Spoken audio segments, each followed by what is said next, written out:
Hello, everyone, and welcome back to another chapter of Experiencer Interviews. And today we've got another amazing story coming to us from the US. We have Maria Cuccia on board today. Maria is the founder and president of Elijah Records, co-founder and CEO of Advanced Back Technologies. She appeared on shows like Coast to Coast AM with George Noory and other various podcasts. At the age of 32, Maria's ordinary life took an extraordinary turn on a fateful night in 1992. Awakened suddenly from her sleep at 3 a.m., she experienced an unexplainable sensation as a strange energy seemed to penetrate her body. As if transported by a beam of light, she found herself in what appeared to be a spacecraft, surrounded by non-human beings. Instructed to look outside the window, Maria saw a group of children, and one particular boy caught her attention. The beings conveyed that the boy was her son, and his name was Elijah. Although Maria often spoke about this experience, she faced challenges in conveying the emotions it left her with. As friends and family expressed concern for well-being, she redirected her focus to prayer and meditation, which helped her cope with her emotional distress. Inspired by her self-observation and transcendence, Maria made a significant decision to purchase a synthesizer. With this instrument, she channeled her emotions into sound that resonated deeply within her. It was through this process that she found beauty in using music as a universal language, leading her to compose transformative pieces for healing and meditation. Maria became an advocate for healing music and dedicated her composition to the memory and inspiration of her son Elijah, whose story appears in the book titled Alien Rock: The Rock and Roll Extraterrestrial Connection by Michael Luckman in 2005. Her evocative music invites listeners on a transformative journey, offering solace, healing, and inner peace. Her musical journey spans decades, marked by remarkable achievements and a profound impact on listeners worldwide. So Maria, thank you so much for coming on. Thank you for having me.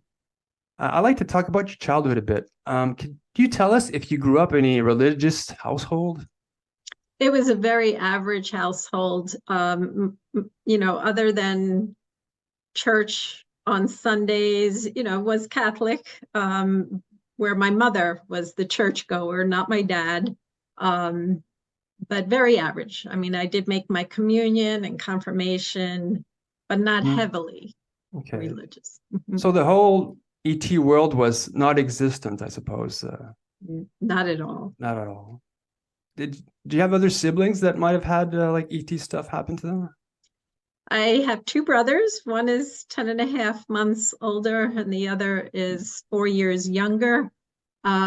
Really, we grew up in a very average, all-American household in suburban Long Island. Oh, okay. Yeah. So let's get into your experience. When did everything start for you? Well, now that you brought up childhood, I had experiences throughout my childhood, which I'm exploring now. I'm just trying to put puzzle pieces together, but nothing, again, like you said, I didn't know anything about ETs or UFOs or anything like that. So for me, it was more psychic phenomena. I predicted my grandfather's death, at a very young age. He was leaving for Florida, just came to say goodbye, and I grabbed on him so tightly. I was screaming and crying, "No, I will never see you again. I will," to the point my mother had to yell at me and pull me away and say, "Go to your room. What are you doing? He's only going to Florida." But sure enough, we got the call that he just suddenly passed out at the racetrack here in Florida. He wasn't sick. He wasn't hospitalized. He's a healthy man. So that's one story out of many stories. So I had some, you can call it intuition, but I always felt a voice. It was like a voice that would whisper to me, almost, be saying things to me. Interesting. So, yeah. So did you have any like spiritual, like not spiritual, but spirit stuff, poltergeist stuff as a kid? Now, that's a good question as well, because I rarely speak about this, but it wasn't as a child. It happened when I was married in the house that I moved into. I was dating my husband at the time. I was young. I met him when I was 21, and he's a chiropractor, and he still has it. It's a home office. Mm-hmm. And he was a lot older than me. We dated. I actually worked with him as a chiropractic assistant. And I always felt a presence in the house, almost like something didn't want me there.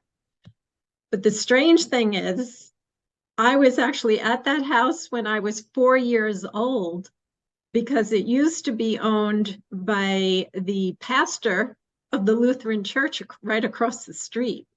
And I used to go to the camp. And I remembered that as a child, all the children from the camp used to go to the pastor's house and play on the swings in the yard. So there was this strange connection to the house. But again, I felt like there were many things that happened prior to the wedding. And then on the day of the wedding, I received a call because it was a disaster. A car hit a tree stump and literally flew through the house and destroyed the whole house on the day of my wedding.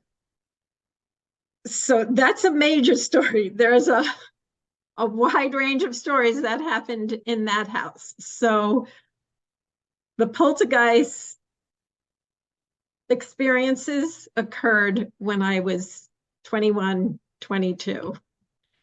And I am currently writing about all of that, all of those details. Wow. Part of my life. Nothing bad, I hope. It's pretty horrific at times. It's the house where we can get into the story. It's the house where, after I did get married, after the house was repaired, which took a year,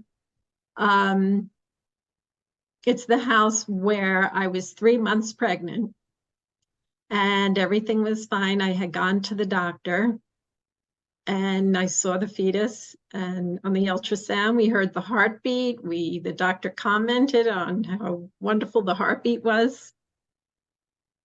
And the next day, I just fell to the floor with excruciating pain. And it was so bad that my husband at the time had to call an ambulance. I was rushed to the hospital and I was told, "You're having a miscarriage." Now, what happened was I passed the fetal sac. Of course, I was hysterical, crying. It was a very sad day. Doctors, did what they had to do. And when I was well enough, they sent me home. I went home, cried myself to sleep. Next day, woke up. The doctor's office called me. Said, "Maria, you must get back to radiology immediately." And I said, "Why? What's wrong? What's wrong? You sent me home last night." They said, "Well, the strange thing is you passed the fetal sac, but there was no fetus inside of it." So once again, there was proof from the day before, from the doctor's examination. That's why he was baffled. So I went back immediately and I had the doctor, I had an assistant doctor, I had nurses. They were doing sonograms externally, internally. They were determined that they were going to find this fetus, and it somehow had left the sac when I was passing it, but they couldn't find it. So this is what's strange, because 8 years later, I had this experience where I was in bed at night and it felt like a beam of light coming through the ceiling. I felt a surge of energy, electric, through my body. And I just felt as if I was being lifted at such a rapid rate of speed. And the next thing I remember is I'm on a spacecraft. It was a huge spacecraft with just, consoles and buttons and lights. And I remember three beings next to me. These were beings wearing what I remember as white robes, almost with like hoods over them. And I remember a great deal of light around them. And they were communicating with me telepathically. And they instructed me to look out a large window. It was like a craft with these boards, but large windows above these consoles. And I looked out the window and I saw a large group of children. I mean, these were children that appeared to be around the age of 7, 8 years old, large group of children. And then one child was brought forward to look at me, and we gazed eyes. And I just remember him with a long, thin arm. I just remember it slowly going left to right as he was staring at me. We're staring with one another. And I just felt this immediate connection to this boy. I could cry as I speak about it. But for some reason, I turned to the being. I said, "Is this my son?" And the being said, "This is your son." I said, what is his name? And he said, "His name is Elijah." And I just remember maybe some bit of information coming to me, but then being told, "You must go back now. But when you return, we want you to remember, or no, we want you to look up the meaning of his name." The name was important for me to know. So the next thing I remember is being on this beam of light and rapidly going downward. And I just remember like a pounding in my chest, and I sat up quickly. And I just, was like, what just happened to me? What was that? And I was sweating and shaking. And then I kept hearing, "Look up the meaning of his name. Look up the meaning of Elijah." So I got out of bed. I had a book of names, which I knew on my bookshelf. And I went in and looked up the meaning of Elijah, and the Lord is my savior. Mm-hmm. So that was a profound moment of my life. It changed the entire course of my life from that moment on. Now, when you came to on board the craft, were you standing, or like did you appear on a table? No, but I had an experience on a table on another incident, but with this particular one, I was standing. I was standing with three beings next to me and gazing out a large glass How tall were they? From my recollection, it's, I felt that they were taller than me. They were tall, but not gigantically tall. So maybe 6'2", around there, I believe you said they were humanoid. I believed they were humanoid, but there were white robes. And I do remember glowing light. That's still I consciously remember. Okay. So they didn't have like these big like gray eyes. They were more human looking. I did not, from what we know now about the Greys, I did not feel that these beings were the Greys, but I have had other experiences where I believe the Greys had me on a table, and that was under hypnosis. Okay. So a lot of that fearful experiences are more embedded in my subconscious, because once again, I have gone for hypnosis and that came out. So on board that craft, how big was the room you were in? It's, for me, it's hard to say how large it was, because my focus was these beings next to me, the console around me, and the large window, which I was seeing more of the vast area outside the window, that's what I consciously remember. Okay. So if I were to say anything else, I don't know that it would be a clear perspective of what that room looked like, but once again, the console and the window, and then what was beyond that was clear. Have you ever discovered why they chose you I'm to be still part in of the the program? process. I'm in the process of trying to discover that. I've been working for 3 years on a very detailed book where I'm trying to piece together puzzles. I've kept a journal for over 30 years of strange experiences, dream recall, synchronicities, apparitions of ghostly images. I'm taking all of that now. I've taken it, I should say, and I'm trying to piece together and make some sense of this. We're living in an exciting time now, even though with all the devastation that's going on, but it's easier to explore this now because at the time I was speaking openly, like I saw a child, it's mine, this boy's mine, and everyone around me said, there's something wrong with her.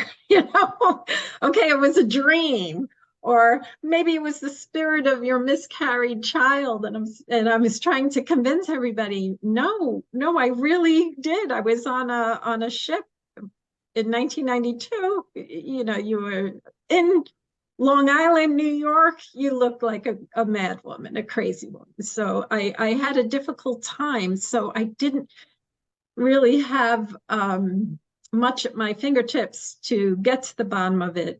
And it wasn't meant for me to. But I'll tell you something. I have said the name Elijah every single day since 1992. And inside of me, I feel determined to see him again. I believe in my heart that he exists here on Earth. I don't think he's on another planet. I just feel that, as crazy as it sounds. So I think deep down inside him, I've been searching for him. So in order to find him, I have to search for the truth. Yeah. Oh, what happened to you after once you came back? Did you open up to your husband right away? I did, and that caused a big scene because there were other things happening. As I said, there were more negative experiences happening, and so it was kind of a culmination of him getting to the point where, okay, I've had it, she's flipping out. And actually he dragged me to a psychiatrist. Actually I shouldn't say drag me, I said I'll go, because I thought maybe the psychiatrist would prove that I wasn't delusional. I had hope, but that was a mistake, because he just, after I told my story, he didn't even speak. He just wrote out a prescription for some lithium, said I was experiencing a psychotic episode and I was delusional and, this and that. So I tried to share it with him in an open way, but it was difficult. But I can understand. I always understood it, Of course I sound crazy, but deep down inside, this was real. This was conscious, this was not a subconscious experience emerging through hypnosis. This was a conscious experience. So yeah. How does he feel about it now? Especially now with all this. We're divorced now, but we're still, it was a friendly divorce. So we're still great friends. And with all that's coming out, the disclosures now, and then the finding of the alien bones in Peru. It's Peru, is it, or Mexico? Mexico, yeah, Mexico. I mean, he'll send me the text, and did you see this?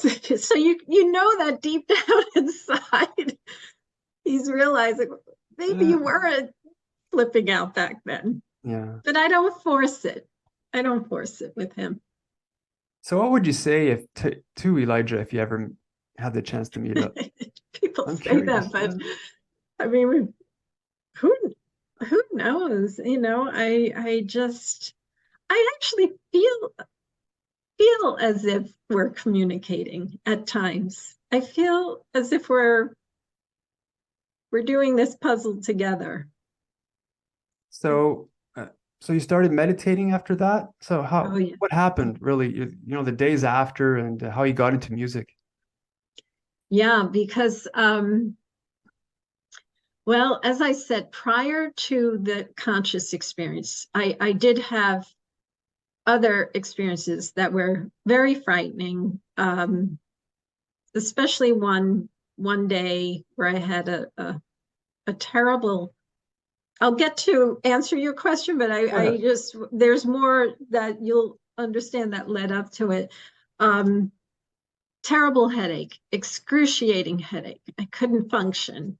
And I at that time now I already had three daughters, and I said to my husband, I can't even stand up. I have to go rest, take the girls out to dinner. I need to rest. And I had gone in my bedroom, and I remember lying down trying to sleep, and all of a sudden I hear the blades of a helicopter, like so loud. And I said, what the heck? I was waiting for it to pass, just thinking it was a helicopter flying by, but it just wasn't passing. So I struggled. I was frustrated, and I, got up from bed, and I remember moving the blinds, to my windows to look out and seeing this bright light that just blinded me. And that's really all I remembered. And it was so intense that I did go for hypnosis about that, because I knew this hypnotherapist, and I said, you have to bring me back. Something happened. And that's the experience that I said, the light, it's so bright. I'm going up. And then I have the recording of this. I have the tape. And I do describe myself. I'm on a table, and I was surrounded by what I didn't describe them on the tape, but I believe it was more of the grays, from what we know now. And there was just, through hypnosis, through those experiences, what was coming out was that I had to create music, and I had to compose. It's like I was given a mission to create music. Now, at the time, I was a piano teacher. Okay? I was classically trained. I studied music at the University of Rhode Island, but I played piano. I wasn't a songwriter. I knew how to teach piano theory, but and I didn't understand, and I didn't get it. So I wasn't sure what I was supposed to do with that message until after I had this experience with Elijah. And that's what pushed me to pray and meditate on a daily basis. Okay, so again, I had negative experiences, then I had a beautiful experience. So it was a mixture. I was confused, frustrated, but I felt nobody could help me. So I got into the prayer and meditation. Once I started that, I actually heard sounds in my mind. It wasn't piano at all, but it was vibrations. So I heard vibrational sound, and I actually saw images and colors. And then I saw numbers, a great deal of numbers. And knowing music theory, I was jotting down the numbers, a lot of threes, a lot of sixes, but then there's other cadences and this and that. So I was seeing this during my meditation, And it compelled me to buy a synthesizer at the time.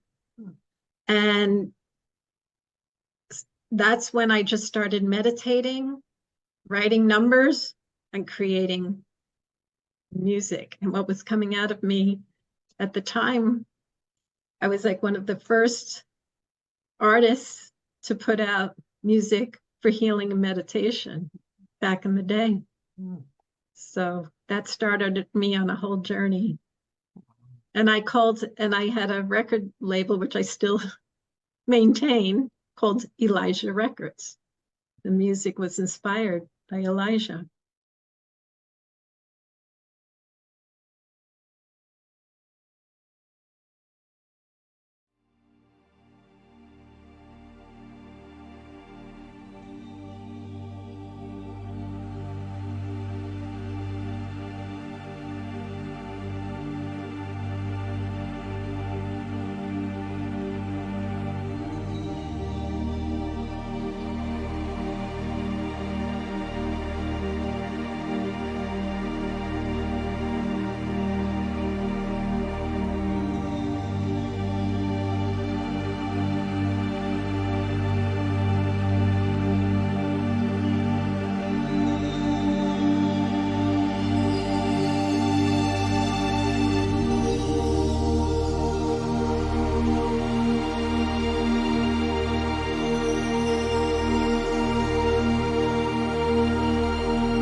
How old would Elijah be right now? I believe he would be 39. I mean, if it works the way Yeah. of when it happened. And Now, do you suspect that you might have other hybrid children? I wonder that. So the reason why, when there was a phase of my life, again, when I was young and in my 30s, where I was experiencing a lot of cramping. And I kept hearing a voice saying, there's something inside you that doesn't belong. There's something inside you that does not belong. And I had gone to the doctor, my gynecologist, and asked him to examine me. I said, I have a lot of cramping. And he said, you're perfectly healthy. He said, I'm sure it's just stress. Again, here's a prescription. Every doctor just, here's a prescription. But I've always been into holistic health, so I wasn't quick to take any painkillers or anything like that. So the pain persisted until I got to the point, and I said to the doctor, there's something inside me that doesn't belong. I need you to do more, So after debate and argument with him, he finally said, okay, it could be some extra fluid or something. He said, let's schedule you for a laparoscopy. So I don't know if you know what a laparoscopy is. They go in through the belly button, they just kind of scope and all of that. He said, you go in the morning, you'll be under general anesthesia. We'll scope. If there's fluid, I'll be able to extract it. And then you'll go home in the afternoon. It's possible that's causing your cramping. I went in for the procedure and I woke up to the words, Maria, you just had major surgery. So what happened was when he went in, he did see what he thought was fluid, only he couldn't extract it. So and I have the whole medical report and I have pictures. I should have had that handy for you, but it's in my upcoming book. But I have pictures of 2 fluid-filled sacks floating behind my uterus. And he told me he literally scooped them out with it sat in the palm of his hand. These fluid-filled sacks that were not detectable on sonogram or ultrasound. I don't remember if I went for an MRI at the time. I don't think I did, but they were not detectable. So he removed that and he said he never saw anything like it. He kept it in a jar, showed it to me at the time, and but life went on. I healed okay, but it makes you wonder. It makes me wonder, what was that all about? Was I being used for some kind of hybrid program that we read about now? Back then, I had no idea what that meant, and I couldn't think anything other than, thank God it wasn't cancer, and I'm okay. That was my reaction back then. But now that we know more, we wonder. I wonder. I know that, like hearing stories from a lot of women that took part in the hybrid program, they tend to have a lot of problems down below due to the sometimes multiple like phantom pregnancies that they have and whatnot. So yeah, it seems to me that something went on, well, for you at least. That's why I'm so grateful that I listened to that voice in my head that everybody thought I was crazy, because obviously there's a guardian angel, with me at all times. Get it out of you. Who knows how many women have something unusual like that within them. I feel for them. My heart goes out. And that is the point. I'm not alone with this. There's a story you shared about missing as a child, I think. Which is something I had actually forgotten about until 3 years ago, when I met with, I saw the woman who lived next door to us as a child growing up. I actually have a recording of her saying, remember when you were missing as a child? And I said, what are you talking about? She goes, you were missing.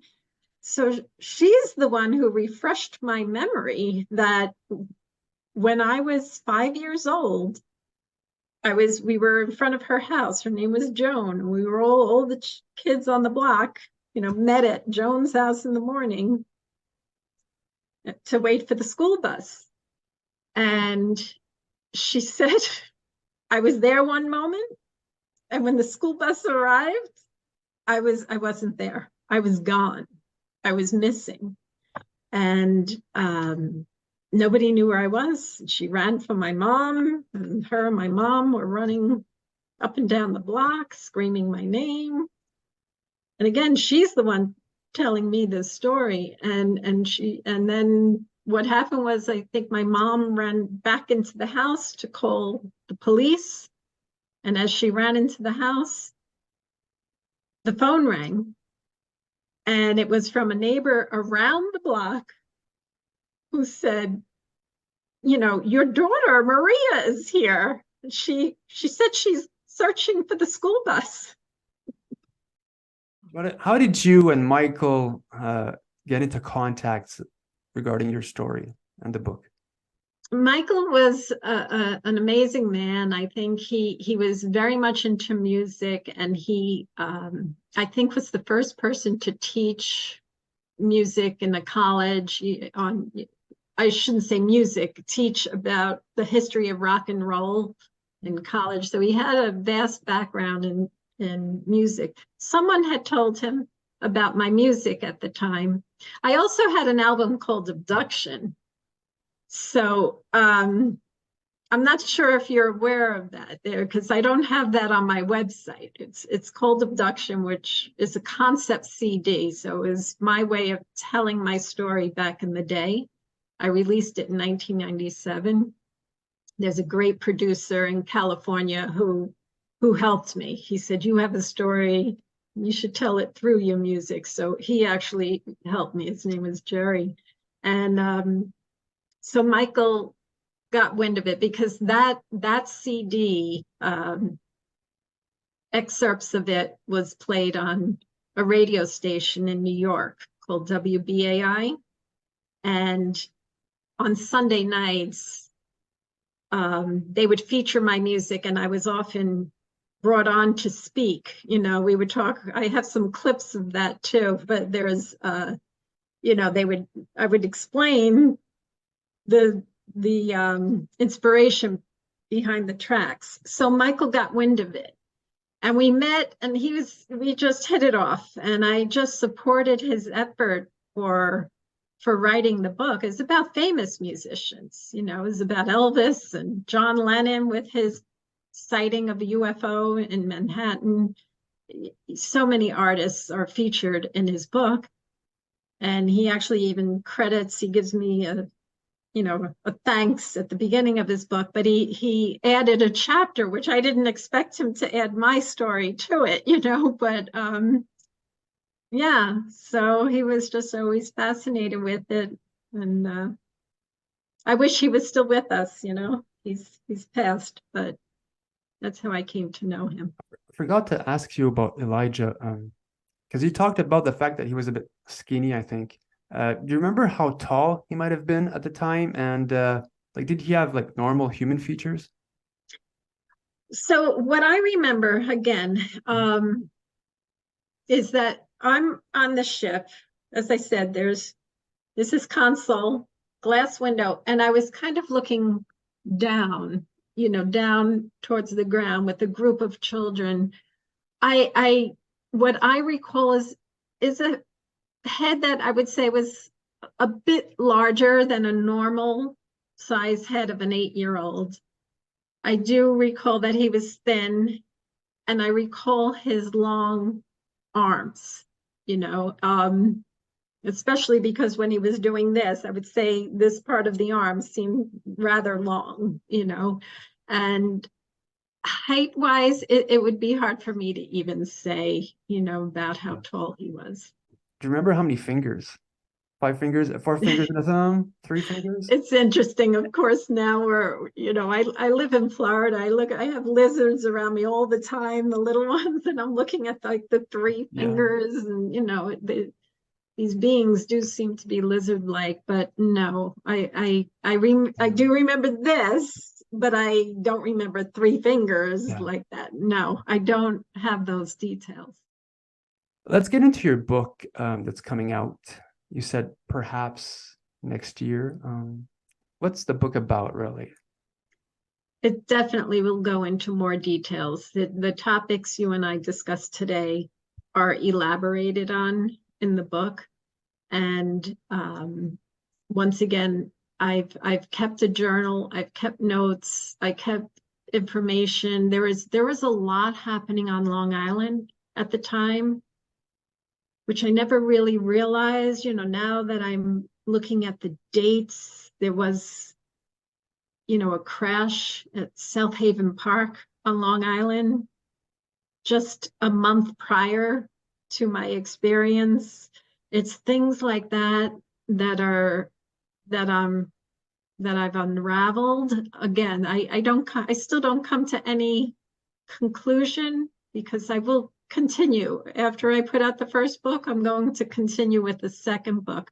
But there are details, because the other factor to the experiences is what I feel is an almost interference with life, with relationship.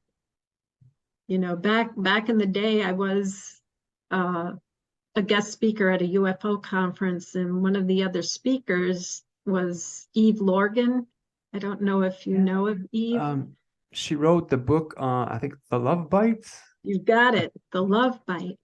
Now, back then, I was only focused on my experience. I didn't really know Eve, but years later, I'm aware of, there's Eve. She's done quite a bit of research, a great deal of research. And I realize, you wonder, my relationship had a lot of factors, this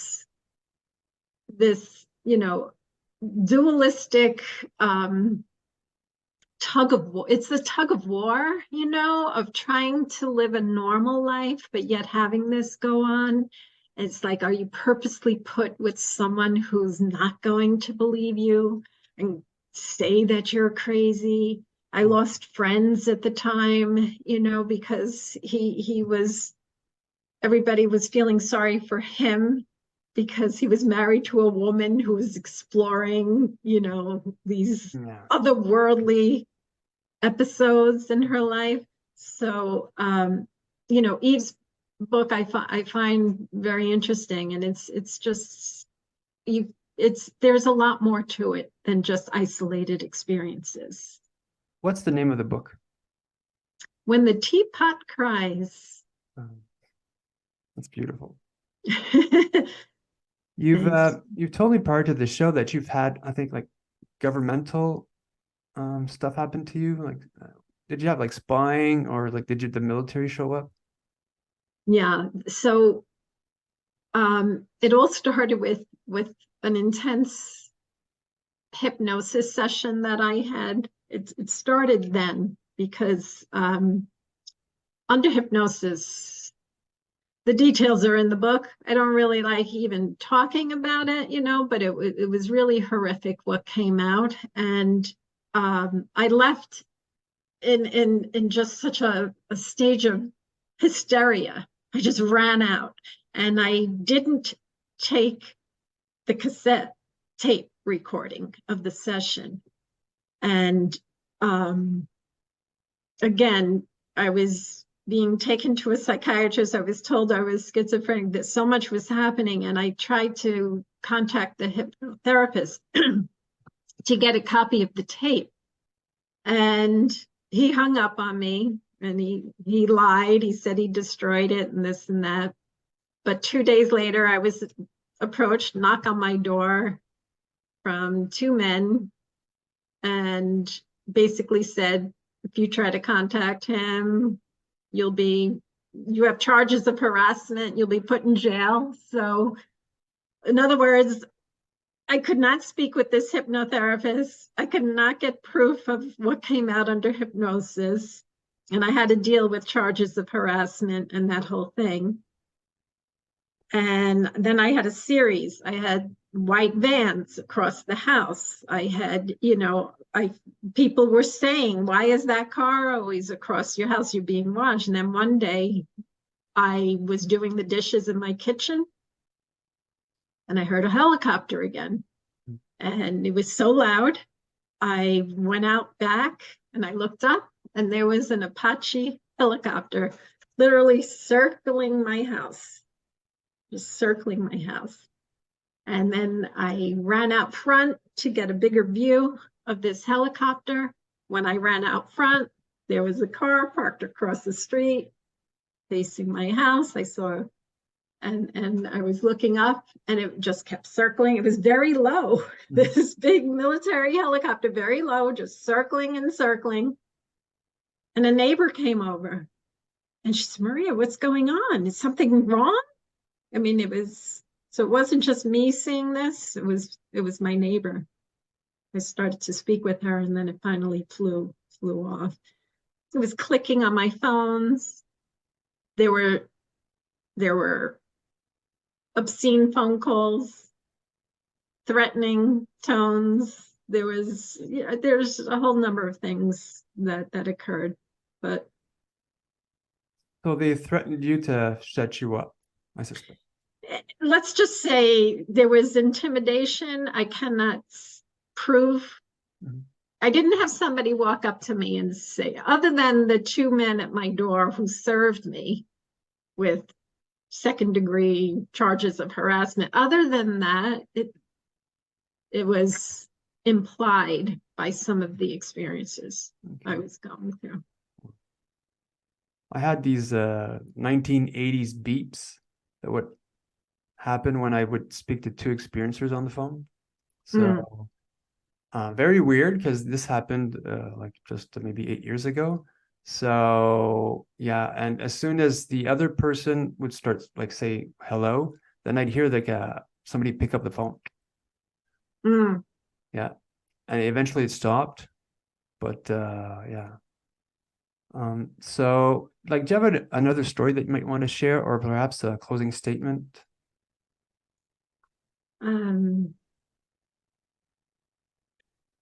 Closing statement. Let's just together say to someone who took part in the hybrid program, Like, do you have like maybe like advice for them how to cope with it?